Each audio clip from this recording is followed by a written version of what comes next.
Hey, welcome back to the garage, everyone. We've been making a lot of progress on the old Cadillac here, so stick around. It's going to get nasty.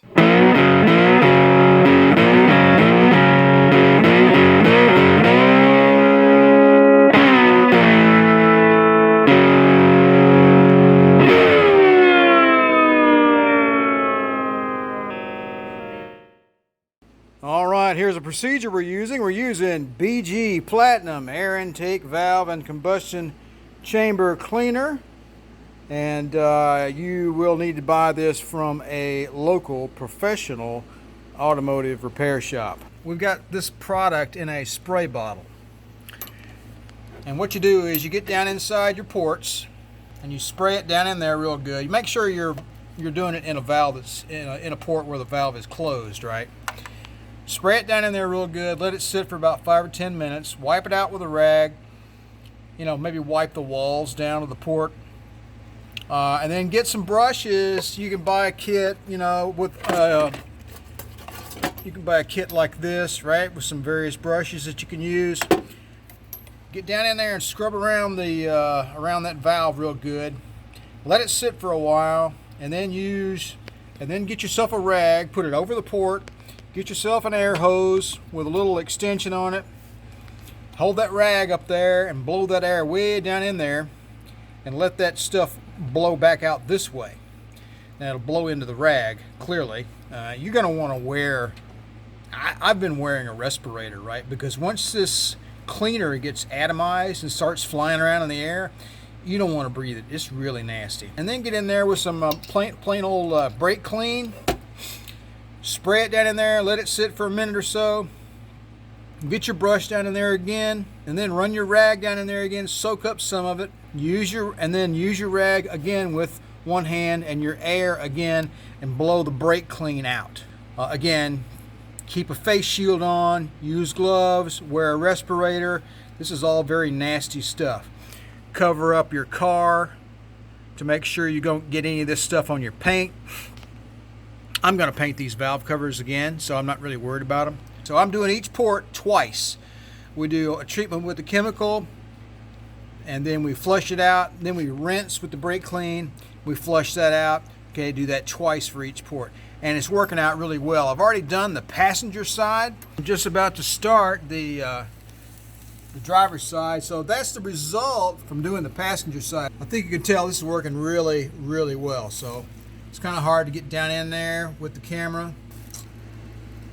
I think you can tell that what we've accomplished is very, very noticeable indeed. So, all right, I'm going to continue on and get the driver's side of the engine done.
All right, so that's the port I was just cleaning.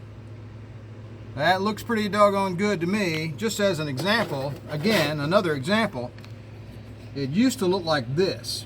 That right there is the last valve that I have to do. This valve here is actually open a little bit. So I'm going to have to, before I do this last one, I'm going to have to turn the motor over a little bit to get it closed, and then I'll take care of it. But anyway, so that's the one we just did. All the rest of them look like that as well. And there you go. So that's what the chemical does for you, folks. This is a very manually intensive process, very nasty, but in the long run, I think it's going to work out really well. You know, once I'm done with this, let me zoom out. Once I'm done with this, I'm going to clean up this whole area, get this old valley pan gasket out of here, of course replace it, get all of this straightened up, cleaned up, looking real good before we put the newly painted intake manifold back on the engine. All right, I'm going to turn this motor over, clean that last port, pull this valley pan out of here, and start getting ready to put the intake manifold back on the engine.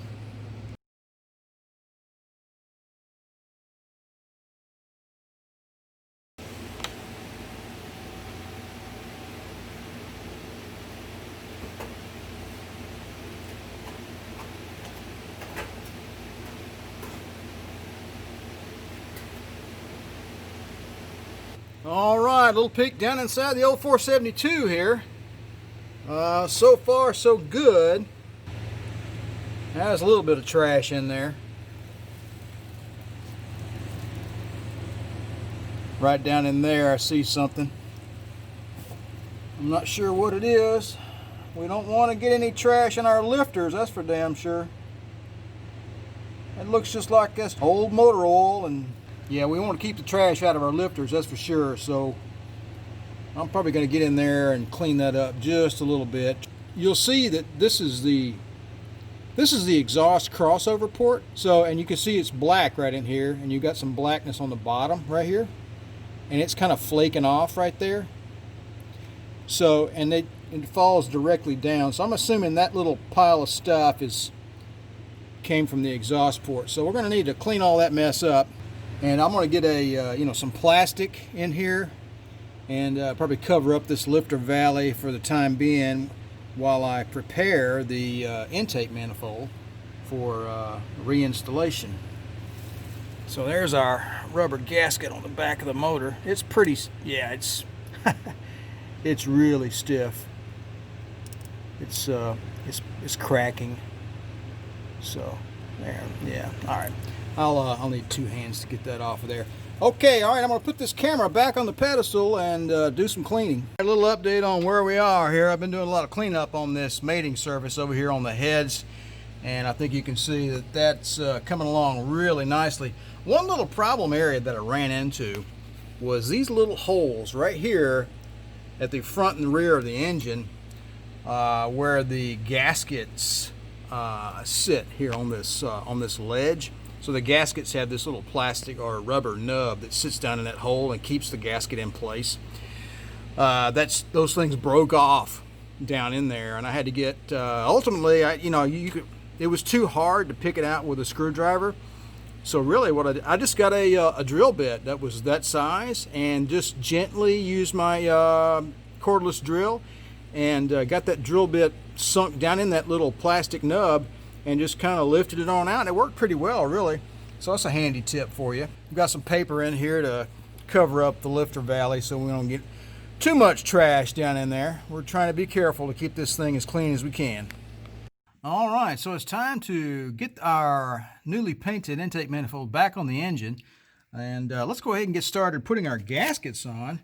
Little side note here on these rubber end cap gaskets that go on the rear and front edges of the valley pan. You'll note you'll have these placement holes here for the gasket. It holds the gasket in place. You also have this wedged shape groove right here between the top of this ledge and the head. You'll note at the bottom of the head, inside that groove, is actually angled down this way a little bit. If you take a look at your gasket set, and a lot of guys that do engines, you guys already know all this mess anyway, but some folks that, if you haven't done this before, this might be some education for you. Okay. Now, if you try to put this gasket in here, just slip this, slip those two little rubber nubs down in the holes, and you might think to yourself, what's going on here? This thing doesn't fit right. Okay. You've got to bend this thing to make it fit right. You can slip this tip underneath the head first and then just shove that little nub up in the hole, or you can slip the little nub down into the hole first. See if I can make this work. You slip it down in there and then just cram the end of the gasket, just just shove it down in there. I mean, you just got to man up on it a little bit, okay? Get your gasket all along the ridge, and then do the same thing on the other end. Just shove that placement nub down in there, and then just, you know, man up on it and get the end of that gasket down underneath the head like that, okay? And it's going to want to come out on you. But my point is, the gasket fits. It just fits in a very snug way. This is just a test fit to show you guys what's going on. And so I'm going to pull that back off of there, put some ultra gray, Permatex ultra gray on the top of this valley pan ridge, and then I'll reinstall a gasket. I'll do this on the back and the front of the engines, obviously, and then I'll let it dry for a good long while until it gets nice and solidified so that it won't move around when we get ready to put our intake manifold back on the engine.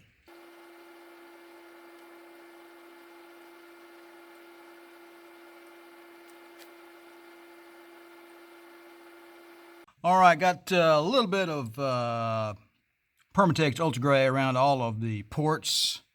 And just a note here, I decided to use high temp sealant around these exhaust crossover ports here since, well, you know, they're exhaust and they get hot. So used high temp stuff on that, just on that one part right there. Right? Whether or not that's required, I don't know. It just seemed like a good idea to me.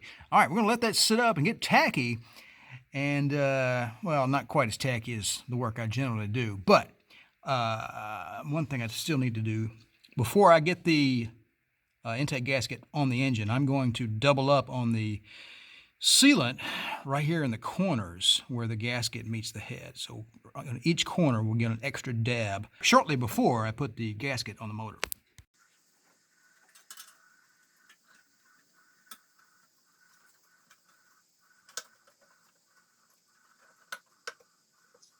All right, we got the gasket down in there. I'm going to do a little tweaking and make sure that we get the gasket down on there firmly. I'm going to put some pressure on with some blocks and some bricks and stuff and let it set up. I don't want the gasket to cover up the bolt holes. I'd like to let it sit up for a little while, and then we'll get the manifold on.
I'm just snugging them up with this battery-powered ratchet. Then I'll get the torque wrench out and set them to 30 pounds.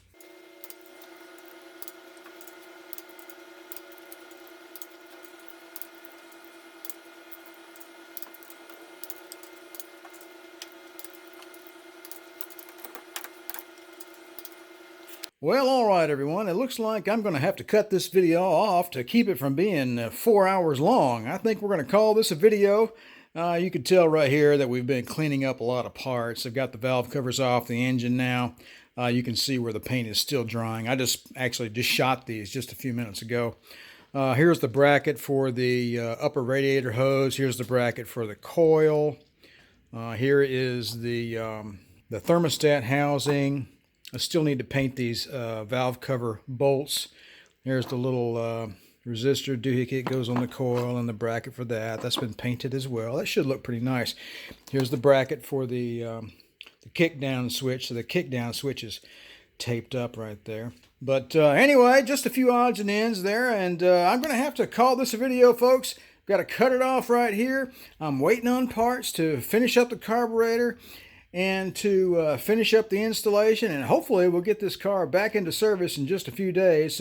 But right now I'd like to thank you for stopping by my channel. Don't forget to like, share, and subscribe. And if you'd like to be notified whenever I release a new video, go ahead and click that little bell down below. Appreciate you guys stopping by. Take it easy.